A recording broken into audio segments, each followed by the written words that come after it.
lo que mencioné en el capítulo anterior es más que una séptica descripción de la realidad, ya que los gozos y las esperanzas, las tristezas y las angustias de los hombres de nuestro tiempo, sobre todo de los pobres y de cuantos sufren, son a la vez gozos y esperanzas, tristezas y angustias de los discípulos de Cristo.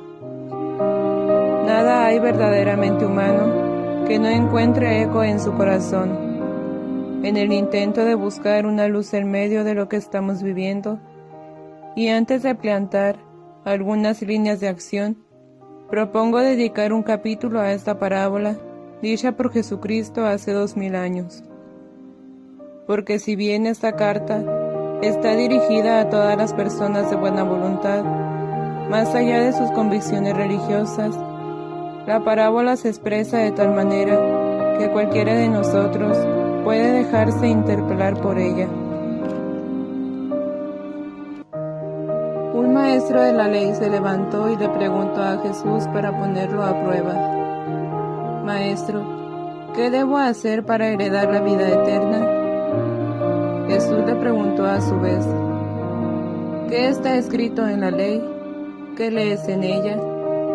Él le respondió: amarás al Señor tu Dios con todo tu corazón, con toda tu alma, con todas tus fuerzas y con toda tu mente, y al prójimo como a ti mismo.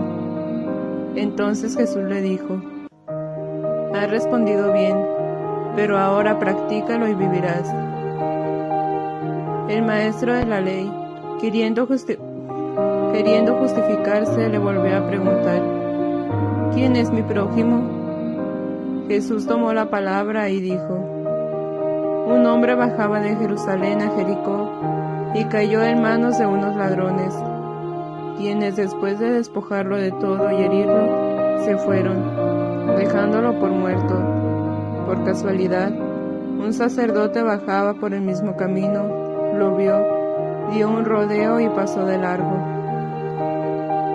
Igual hizo un levita, que llegó al mismo lugar, dio un rodeo y pasó de largo. En cambio, un samaritano que iba de viaje, llegó a donde estaba el hombre herido, y al verlo se conmovió profundamente, se acercó y le vendó sus heridas, curándolas con aceite y vino. Después lo cargó sobre su propia cabalgadura, lo llevó a un albergue y se quedó cuidándolo. A la mañana siguiente, le dio al dueño del albergue 2 monedas de plata y le dijo: cuídalo, y si gastas de más, te lo pagaré a mi regreso.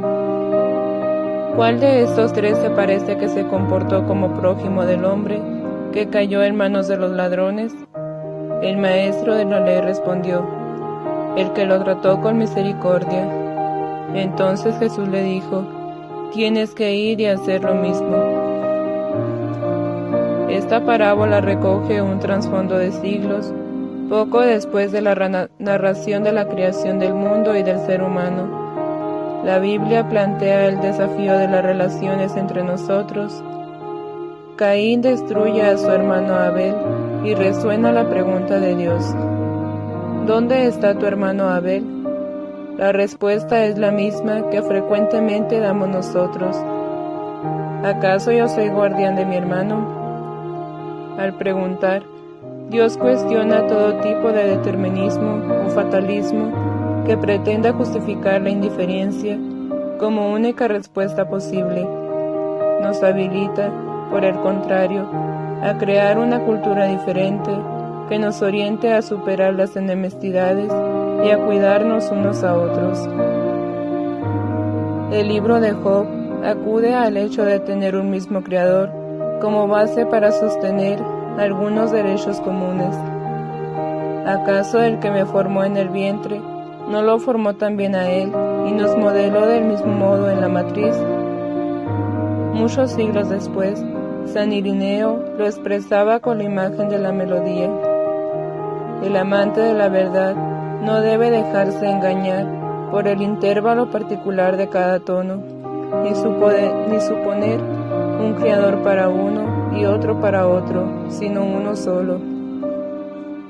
En las tradiciones judías, El imperativo de amar y cuidar al otro parecía restringirse a las relaciones entre los miembros de una misma nación.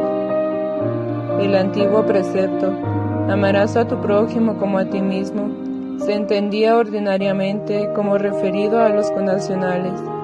Sin embargo, especialmente en el judaísmo, que se desarrolló fuera de la tierra de Israel, los confines se fueron ampliando. Apareció la invitación a no hacer a los otros los que no quieren que te hagan. El sabio Hillel decía al respecto: esto es la ley y los profetas, todo lo demás es comentario. El deseo de imitar las actitudes divinas llevó a superar aquella tendencia a limitarse a los más cercanos. La misericordia de cada persona se extiende a su prójimo, pero la misericordia del Señor alcanza a todos los vivientes. Quien no ama a su hermano a quien ve, no puede amar a Dios a quien no ve. Aún esta propuesta de amor podía entenderse mal. Por algo, frente a la tentación de las primeras comunidades cristianas de crear grupos cerrados y aislados, San Pablo exhortaba a sus discípulos a tener caridad entre ellos y con todos, y en la comunidad de Juan se pedía que los hermanos fueran bien recibidos, incluso los que están de paso.